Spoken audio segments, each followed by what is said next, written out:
ناظرین، دور جدید میں سائنس و ٹیکنالوجی کی زبردست ترقی کے باعث نقل و حرکت اور سفر و تجارت کے انتہائی تیز رفتار ذرائع وجود میں آئے ہیں۔ 100 کلومیٹر فی گھنٹہ یا اس سے بھی زائد رفتار سے زمین پر حرکت کرنے والی گاڑیاں ہوں یا 500 کلومیٹر فی گھنٹہ کی رفتار پر پٹری سے صرف چند سینٹی میٹر اوپر معلق رہتے ہوئے سفر کرنے والی مقناطیسی بلٹ پروف ٹرینیں ہوں یا 1000 کلومیٹر فی گھنٹہ کی رفتار سے پرواز کرنے والے مسافر بردار طیارے ہوں یا آواز سے دگنی رفتار پر فضاؤں کا سینہ چیرنے والے لڑاکا طیارے۔ مزید آگے بڑھنے سے پہلے یوٹیوب کے اس منفرد چینل کھوج کی دنیا کو سبسکرائب کرتے ہوئے ساتھ موجود گھنٹی کے بٹن کو آن کر دیں۔ نیز ہماری کاوشوں کا صلہ ہماری ویڈیو کو لائک کر کے ضرور دیجیے۔ ان سب کی حیرت انگیز رفتار کے بارے میں آج ہمیں جان کر حیرت نہیں ہوتی، لیکن انسان کے لیے آج بھی یہ ناممکن ہے کہ وہ جسمانی طور پر ہزاروں کلومیٹر کا فاصلہ پلک جھپکتے ہی طے کر لیں۔ اس میں کوئی شک نہیں کہ آج ہم اپنے شہر اور وطن سے ہزاروں کلومیٹر دور ہونے کے واقعات کو بالکل اسی طرح دیکھ سکتے ہیں جیسے ہم خود وہاں موجود ہوں، لیکن صرف ٹیلی ویژن کی حد تک۔ عملاً اس مقام تک جو ہم سے ہزاروں کلومیٹر دور ہے، چشم زن تک پہنچانے والی کوئی ٹیکنالوجی ہمارے دسترس میں نہیں، لیکن کوانٹم ٹیلی پورٹیشن ہمیں اس قابل بھی بنا سکتی ہے۔ یہ الگ بات ہے کہ اس میدان میں ہونے والی تمام تر پیش رفت فی الحال صرف انتہائی بنیادی نوعیت کے ابتدائی تجربات سے آگے نہیں بڑھ پائی۔ لیکن سوال یہ اٹھتا ہے کہ آخر کوانٹم ٹیلی پورٹیشن ہے کیا؟ سادہ اور آسان الفاظ میں ٹیلی پورٹیشن کا مطلب کسی چیز کو ایک سے دوسری مقام تک بالکل اسی طرح نشر کر دینا ہے جیسے ٹی وی یا ریڈیو کی نشریات بھیجی جاتی ہیں۔ سائنسی کہانیوں، افسانوں اور ناولوں میں اس طرح کی ٹیلی پورٹیشن کا تذکرہ بہت ملتا ہے، خصوصاً مشہور science fiction film star track میں، کہ جہاں ڈیراک ٹرانسمیٹر کے ذریعے افراد کو ایک سے دوسری جگہ نشر کیا جاتا ہے۔ کوانٹم امکانیات کے مطابق ذرات اور توانائی دونوں نہ صرف ایک دوسرے کے قائم مقام ہیں بلکہ انہیں ایک دوسرے میں تبدیل بھی کیا جا سکتا ہے۔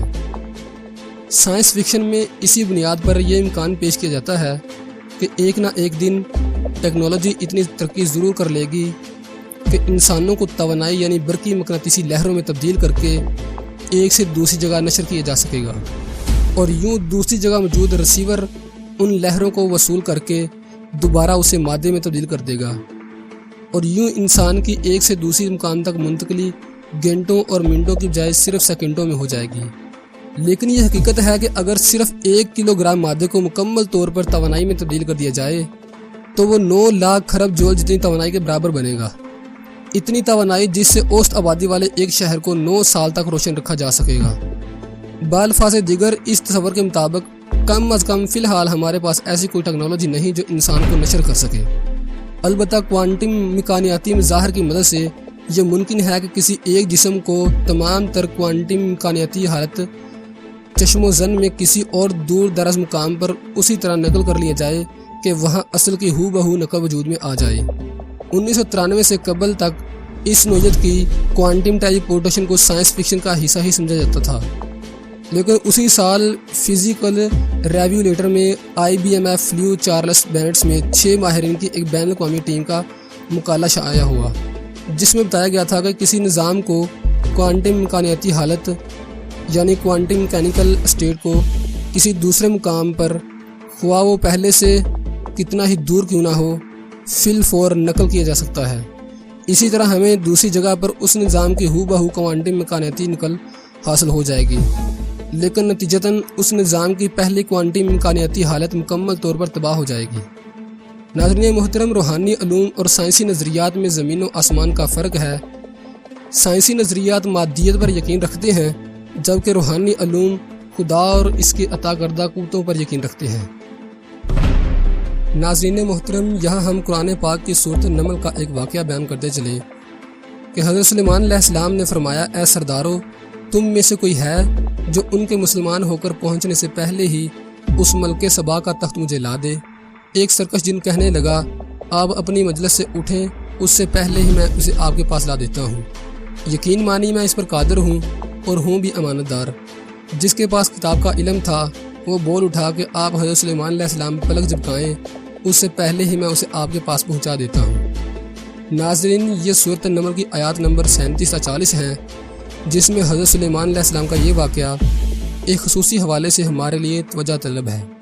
قرآن پاک میں حضرت سلیمان علیہ السلام کی فضیلت بیان کرتے ہوئے فرمایا گیا ہے کہ اللہ تعالیٰ نے انہیں نہ صرف انسانوں بلکہ جنوں، پرندوں اور جانوروں کے ساتھ ساتھ ہواؤں پر بھی حکومت عطا فرمائی تھی۔ مذکورہ بالا آیات مبارکہ میں حضرت سلیمان علیہ السلام کی مجلس یعنی دربار کی ایک جھلک دیکھی جا سکتی ہے۔ بظاہر ان آیات مبارکہ کا سائنس سے کوئی تعلق محسوس نہیں ہوتا، لیکن اگر کسی نے کوانٹم مکانیات پر رکھی ہو اور وہ ٹیلی پورٹیشن نامی ایک کوانٹم مکانیاتی مظہر سے بھی واقف ہو تو وہ مذکورہ بالا آیات کو پڑھ کر یقیناً چونک اٹھے گا۔ آخر میں صرف ہم اتنا ہی عرض کریں گے کہ قرآن پاک کے علمی معجزات کا سلسلہ آج تک جاری ہے۔ ضرورت صرف اس بات کی ہے اس کتاب عظیم کو طاق و جزدان سے نکال کر اس کا سنجیدہ مطالعہ کیا جائے اور غور کیا جائے کہ یہ کتاب کس کس انداز سے ہمیں مطالعہ فطرت کی طرف متوجہ کر رہی ہے۔